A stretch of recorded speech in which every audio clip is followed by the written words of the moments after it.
Yung mga idol, nagtatago. Nagtatago yung anak ngayon, yung tatay nag-aabang sa pinto. Hinahanap niya, matagal na kanina pa.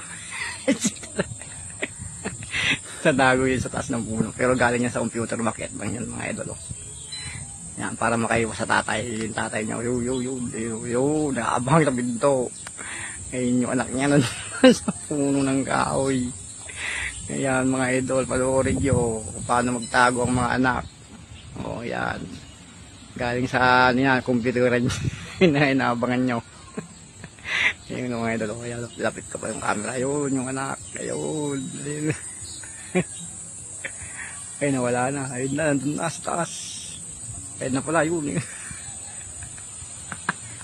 Ayun na, dadaan pa sa lalakad.